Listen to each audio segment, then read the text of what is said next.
মেয়ের রক্তাক্ত মৃতদেহ বাথটাবে পড়ে থাকতে দেখে তার বাবা কি করেছিল? মেয়েটাকে কে মারলো, নাকি সে নিজেকেই নিজে মেরে ফেলেছিল? সেটি দেখতে আজকের মুভি কনজুরিং দ্য কাল্ট দেখতে থাকুন। প্লিজ বন্ধুরা সাবস্ক্রাইব করে দিও, আর যারা সাবস্ক্রাইব করেছো তাদের অনেক অনেক ধন্যবাদ। মুভির প্রথম দৃশ্যে দেখা যায় ডেভিড নামের একটি লোক যে নিজের শহরে আসে আর নিজের বাড়িতে যায়। সেখানে সে তার মেয়ে মাসাকে ডাকতে থাকে। অনেকবার ডাকার পরও মাসার কোনো সাড়া না পেয়ে সে উপরে গিয়ে বাথরুমে দেখে বাথটাবে তার মেয়ে মাসা নিজের হাতে শিরা কেটে নিজেকে মেরে ফেলেছে, আর তার মুখে অনেক মারের আঘাত চিহ্ন দেখা যায়। ডেভিড স্বপ্ন দেখছিল আর তার চোখ খুলে যায়। সে এই দুঃস্বপ্নটা বারবার দেখছিল, আর চোখের সামনে সে মাসার আত্মাকেও দেখতে পায়। মাসা 4 মাস হলো গত হয়েছে, কিন্তু তার বাবা ডেভিড মেয়ের এই মৃত্যু মেনে নিতে পারে না। সেজন্য সে একটা সেলফ হেল্প গ্রুপের সাথে দেখা করে। সে সেখানে প্রায় যেত। এই গ্রুপে সবাই সবার সাথে মনের কথা খুলে বলতো, বিশেষ করে যাদের প্রিয়জনের মৃত্যু হয়েছে আর তারা কিছুতেই রিকভার করতে পারছিল না। এখান থেকে জানতে পারা যায় মেয়ে মাসা মরে যাওয়ার 1 মাস পরে তার ওয়াইফ মিশেলও তাকে ছেড়ে চলে যায়। ডেভিড তার ঘরে একটা ভিজা বোর্ড নিয়ে আসে। তার মনে হতো মাসার আত্মা আজও এই ঘরে আছে, কিন্তু সে এই বোর্ড তখনও অবধি ব্যবহার করেনি। ডক্টর ডেরেক বলে একজন ওই গ্রুপে ছিল, যে ডেভিডকে বলে যে এসব থেকে বেরিয়ে এসে সাধারণ জীবনে ফিরে এসো, কিন্তু ডেভিড জানতো এসব করা তার পক্ষে সম্ভব নয়। সেই গ্রুপে কিছু মহিলাও ছিল। ডেভিডের কথা শুনে তারা একে অপরের দিকে তাকাচ্ছিল আর হাসছিল। অদ্ভুত তো, এরম একটা সেন্সিটিভ ব্যাপার নিয়ে কেউ হাসে নাকি? ডেভিড যখন তার বাড়ি যাচ্ছিল তখন ওই মহিলাগুলো তার কাছে আসে আর তাকে বলে মাসার আত্মা তাকে কিছু বলতে চায়। ডেভিড এখনও অবধি কাউকে তার মেয়ের নামই বলেনি। এই কারণে সে মহিলাদের কথা শুনে খুবই অবাক হয়, কিন্তু সে এগুলো বিশ্বাস করতো না। তাই সে ওই মহিলাদের সাথে যেতে চাইল না। কিন্তু তারা বলল যে মাসা তার সাথে কথা বলতে চায় এবং সেটা তারা করতে পারে। কিন্তু ডেভিড চলে যায় আর তার বাড়িতে ফিরে যায়। বাড়িতে এসে তার সেই দিনের কথা মনে পড়ে। মাসার মরে যাওয়ার কিছুদিন বাদে, যেদিন মিশেল চলে যাওয়ার জন্য সব জিনিসপত্র প্যাক করছিল, আর মিশেল মনে করত যে ডেভিড এত ব্যস্ত থাকতো যে সে মেয়ের ঠিকমতো দেখভাল করতে পারেনি।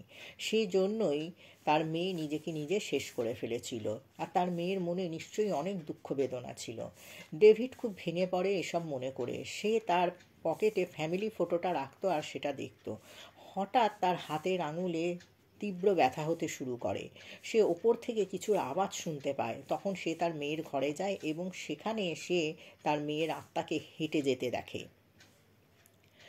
সে তার মেয়ের জিনিসপত্র দেখছিল।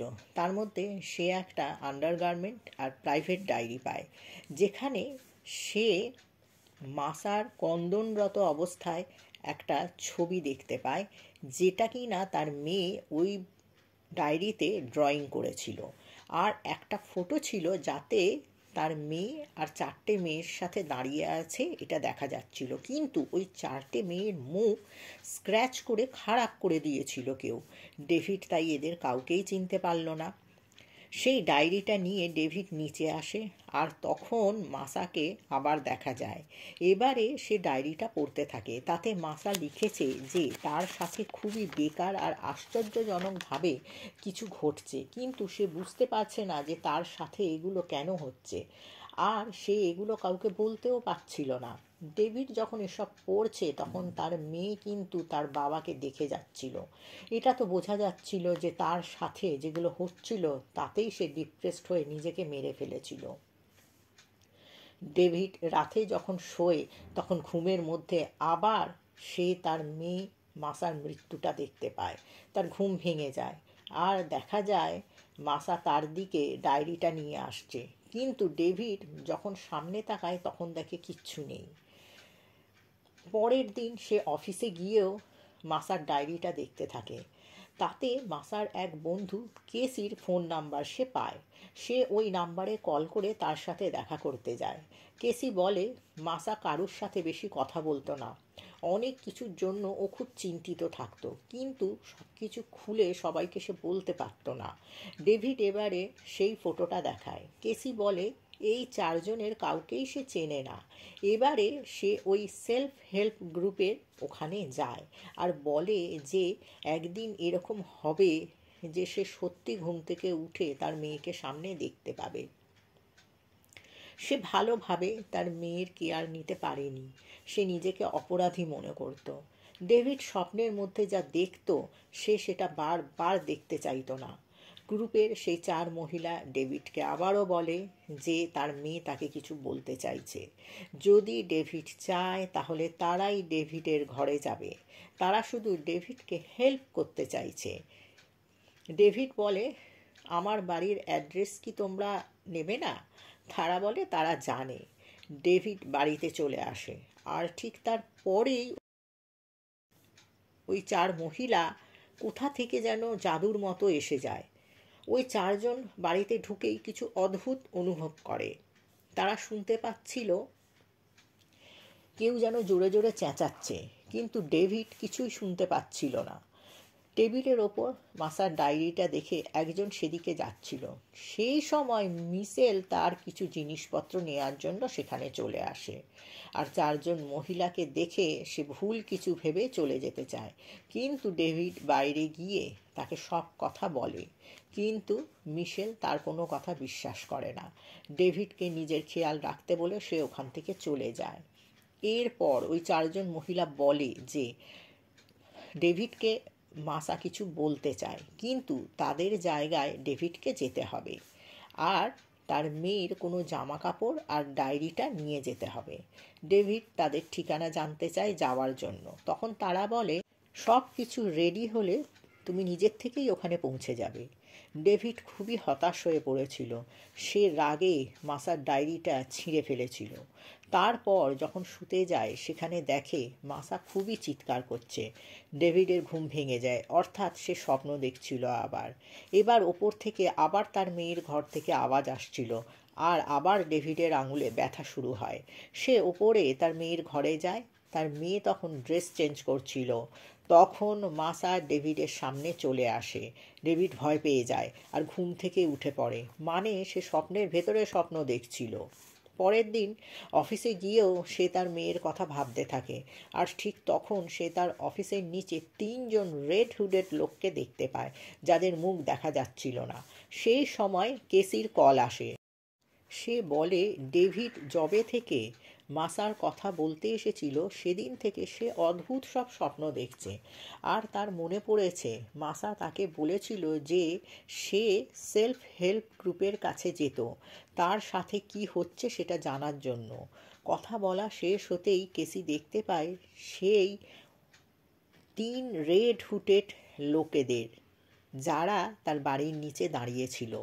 ডেভিড রাতে বাড়িতে গিয়ে টেবিলের ওপরে সেই ভিসা বোর্ডের ওপরে রেড লাইট দেখতে পায় আর চারজন মহিলার একজনকে সেখানে দেখতে পায়। সে লাল রঙের কাপড় পরেছিল, কপালে একটা ট্যাটু ছিল। সে ডেভিডকে বোর্ডের ওপরে হাত রাখতে বলে আর ডেভিড সেটা করা মাত্র পৌঁছে যায় এক অন্য জায়গায়, যেখানে অন্য তিন মহিলাও ছিল। ওই চারজন মহিলা এবারে মাসাকে এই পৃথিবীতে আনার চেষ্টা করে। ওই মহিলা এবারে ডেভিডের কাছ থেকে মাসার কাপড় আর ডায়েরিটা নেয়। এবারে তারা কিছু মন্ত্র উচ্চারণ করতে থাকে মাসাকে এখানে আনার জন্য। এবারে মাসাকে নিয়ে ছোট ছোট কিছু দৃশ্য দেখতে পাচ্ছিল। তখন তাদের মাথায় যন্ত্রণা হতে শুরু করে আর সে যন্ত্রণা এত বাড়তে থাকে যে চারজন মহিলাই অজ্ঞান হয়ে যায়। ডেভিড তাদের ওঠানোর চেষ্টা করে, কিন্তু পারে না।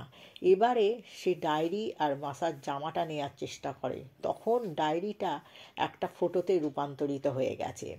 সেই চারটে মেয়ের সাথে মাসার ফটো, কিন্তু এবারে চারজনের মুখ স্পষ্ট আর তারা হলো এই সামনে অজ্ঞান হয়ে পড়ে থাকা চারজন মহিলা। ডেভিড বাড়িতে ফিরে আসে। সে খুব ভয় পেয়ে গিয়েছিল। সে কারণে সে মিশেলকে বাড়িতে ডেকে সব কিছু বলে। মিশেল বুঝতে পারে মেয়ের মৃত্যু ডেভিডকে মানসিক রোগীতে পরিণত করে ফেলেছে। ডেভিড মিশেলের সাথে ঘনিষ্ঠ হতে যায়, কিন্তু মিশেল তার সাথে আর থাকতে চায় না, তাই সে চলে যায়। ডেভিড রাতে ঘুমিয়ে এবারে স্বপ্নে মিশেল আর মাসা দুজনকেই দেখে। মাসা তার মায়ের কানে কিছু বলছে আর মিশেল রাগে চেঁচিয়ে ওঠে। ডেভিড মাসার ঘরের দিকে যায়। তার আঙুলে পেনটা আবার শুরু হয়। মাসা বাথটবে সেইভাবে পড়েছিল। তারপর সে উঠে তার বাবাকে ডায়েরিটা আনতে বলে। মাসা তার ওপর চেঁচাতে থাকে। ডেভিডের ঘুম ভেঙে যায়। সে জানলার কাছে গিয়ে দেখে নিচে ওই 3 রেড হুডেড দাঁড়িয়ে আছে। রাতে ঘুম না হওয়ায় ডেভিড পরের দিন অফিসে গিয়ে সে তার রুমের লাইট অফ করে কাজ করছিল। তখন তার বস এসে বলে বাইরে 4 জন অদ্ভুত রকমের মহিলা তার খোঁজ করছিল। ঘরের আলো অফ ছিল, তাই তারা ভেবেছে তুমি অফিসে এখন নেই। ডেভিড বোঝে সেই 4 জন মহিলা এসেছিল যারা সেই রাতে অজ্ঞান হয়ে গিয়েছিল। ডেভিড কিছু জানতেই পারেনি তাদের কাছ থেকে। সে দৌড়ে বাইরে আসে, কিন্তু কাউকে দেখতে পায় না। সে এবারে সেই জায়গায় যায় যেখানে এদের সাথে তার দেখা হয়েছিল। সে এবারে নিজের থেকে চেষ্টা করে। সে মিশেলকে কল করে কথা বলছিল সব কিছু ঠিক করার জন্য, কিন্তু মিশেলের মনে হয়েছিল যে ডেভিডের জন্যই তার মেয়ের মৃত্যু হয়েছে। এবারে ডেভিড সেই মহিলাদের রিচুয়ালস শুরু করে, তাদের মতো করে বলা শুরু করে একটা ক্যান্ডেল জ্বালিয়ে। এবারে ঠিক সেদিনের মতো ডেভিডেরও মাথায় যন্ত্রণা শুরু হয়। সে অজ্ঞান হয়ে যায়। কিছুক্ষণ পর তার জ্ঞান ফিরে আসে আর সে মাসার আওয়াজ শুনতে পায়। তার মেয়েকে সে ঘরে নিয়ে আসে। তার মেয়ে বলে সে আকাশ থেকে পড়েছে। এরপর তার জামাকাপড় খুব নোংরা হয়েছিল, তাই ওপরের বাথরুমে তার বাবা তাকে পরিষ্কার করাতে নিয়ে যায়। একটা অদ্ভুত ব্যাপার, মাসাকে জামাকাপড় চেঞ্জ করতে তার বাবা কিন্তু দাঁড়িয়ে দাঁড়িয়ে দেখছিল। এরপর তাকে ডেভিড মিশেলের ঘরে নিয়ে যাওয়ার কথা বলে। তারপর তাকে কিছু খাবার দেওয়ার জন্য ডেভিড ব্রেড আর জ্যাম বানাতে থাকে। তার মধ্যে সেই রেড হুডের তাদের বিল্ডিংয়ে কিন্তু এসে নিচে দাঁড়িয়ে পড়ে। ডেভিড বলে সে ভেবেছিল মিসা মরে গেছে, আর তার জিনিসগুলো ডেভিড ছুঁয়ে দেখেছে। এটা শোনার পর মাসা অদ্ভুত ব্যবহার করতে থাকে আর মিশেলের কথা বারবার বলতে থাকে। ডেভিড মিশেলকে কল করে বলে মাসা বেঁচে আছে, তাকে আসতে বলে, কিন্তু মিশেল এসব বিশ্বাস করে না। আর হঠাৎ দেখে ফোনে মিশেলের জায়গায় অন্য কেউ শয়তানের মতন হাসতে। আর সেই 3 জন রেড হুডেড লোক বিল্ডিংয়ে ঢুকে যায়। এবারে মাসা তার বাবাকে জিজ্ঞাসা করে আমাদের মধ্যে সব কিছু ঠিক ছিল? সে কি খুব ভালো বাবা ছিল? ডেভিড এবার ইতস্তত করে, কিন্তু হ্যাঁ বলে। মাসা বলে সে যদি ভালো বাবা ছিল তাহলে মাসাকে আত্মহত্যা করতে হলো কেন? ডেভিড এবার এসব নিয়ে কথা না বলে মেয়েকে নিয়ে ঘরের দিকে যেতে গেল।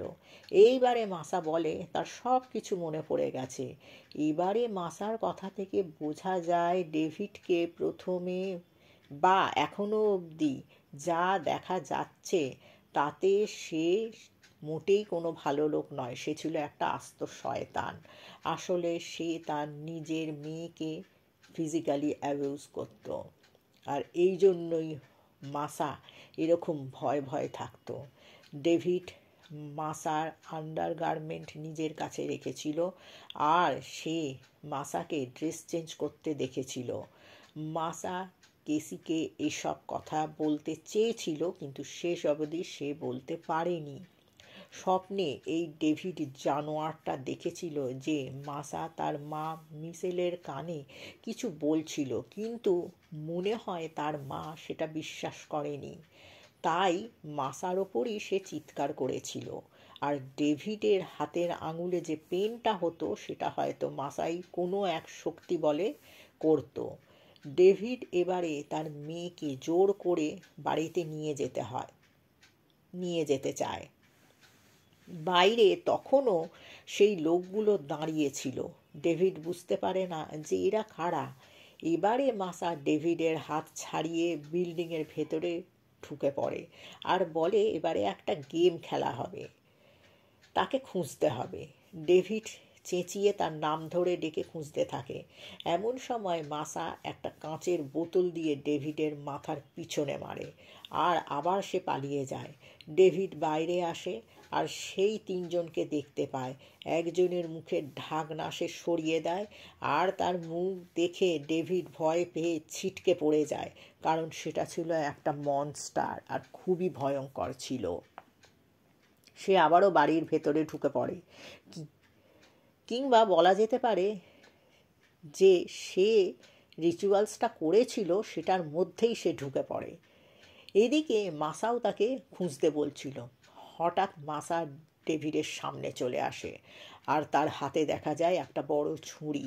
সে ডেভিডকে প্রাণে মেরে ফেলতে চাইছিল, যাতে ডেভিড আর কারোর সাথে এই নোংরামি না করতে পারে। মাসা ডেভিডের ওপর ঝাঁপিয়ে পড়ে আর ছুরিটা তার পেটের ওপর চালিয়ে দেয়। ডেভিড তখন নিজেকে বাঁচানোর জন্য মাসার মুখে লাথি মারে আর রেস্ট রুমে লুকিয়ে যায়। মাসাও তাকে খুঁজতে থাকে। কিছুক্ষণ পর ডেভিড ভাবে মাসা চলে গেছে। সে তখন বাড়ির বাইরে আসে আর দেখে মাসা বাইরেই দাঁড়িয়ে আছে। মাসা তার ওপর আবার হামলা করে। তখন ডেভিড মাসার মুখে ঘুষি মারে। দুজনেই মেঝেতে পড়ে যায়। মাসা তখন কাঁদতে থাকে আর তার বলা কথাগুলো থেকে জানতে পারা যায় যে সে মাসা নয়। মাসা অন্য একজনকে পাঠিয়েছে ডেভিডকে মারার জন্য। ডেভিডের জন্যই মাসা নিজের জীবন শেষ করতে বাধ্য হয়েছিল। এবারে মাসারূপী সেই মেয়েটা ডেভিডের ওপর ঝাঁপিয়ে পড়ে আর তার দানবিক দাঁত দিয়ে ডেভিডের ঘাড়ে কামড় বসিয়ে দেয়। কিন্তু ডেভিডও পাশে পড়ে থাকা ছুরিটা দিয়ে মাসার ওপর বসিয়ে দেয়। এবারে সে বাইরে যাওয়ার চেষ্টা করে, কিন্তু দেখা যায় সেই তিনজন রেড হুডেড লোক আর সেই চার মহিলা এসে সেখানে দাঁড়িয়ে পড়েছে, যাদের কাছে মাসা গিয়ে তার সাথে তার বাবার নোংরামির সব কথা বলেছিল। সেজন্য তারা নিজেদের থেকে ডেভিডের কাছে এসেছিল, যাতে মাসার আত্মার সাহায্যে ডেভিডকে তার কুকর্মের সাজা দিতে পারে। আর সবচেয়ে আশ্চর্যের ব্যাপার হলো, ডেভিড আসলে আত্মাদের জগতেই চলে গিয়েছিল আর তার সাথে ঘটা ঘটনাগুলো কিন্তু সেখানেই ঘটছিল। আর এই আত্মার জগৎ না তো ছিল নরকে, না তো ছিল পৃথিবীতে। এই দুইয়ের মাঝামাঝি অবস্থায় ছিল এই জগৎ। আর এই চারজন উইচেস মাসাকে কথা দিয়েছিল যে তাকে দিয়েই ডেভিডকে সাজা দেয়াবে। এবারে এই চারজনের মধ্যে একজন মহিলা পুরো নগ্ন হয়ে ডেভিডের কাছে আসে আর তার ধারালো দানবিক দাঁত দিয়ে ডেভিডের পেটে একটা গর্ত করে দেয় আর সেখান দিয়ে একটা বীভৎস মুখ বেরিয়ে আসে, আর সেটা হলো মাসার মুখ। তার মানে এর থেকে এটাই বোঝা যায় যে মাসা ডেভিডের শরীরটাকে পুরোপুরি কবজা করে নিয়েছে। আসল দুনিয়ায় মাসাই এখন থেকে ডেভিডের ভিতরে থাকবে আর ওই চারজন মহিলা তার সাথেই থাকবে, তাকে সাহায্য করবে। এই চারজন মহিলারা নিজেদের কিন্তু অদৃশ্য করে রাখতে পারত। এবারে এই চারজনের মধ্যে একজন মহিলা মাসার মাথায় একটা মুকুট পরিয়ে দিয়ে বলে, I felt from the sky. Masao এখন উইচের সদস্য হয়ে যায়। বুম, এর সাথেই মুভিটি শেষ হয়ে যায়। থ্যাংক ইউ বন্ধুরা। ভালো লাগলে অবশ্যই লাইক করো আর সাবস্ক্রাইব করতে ভুলো না।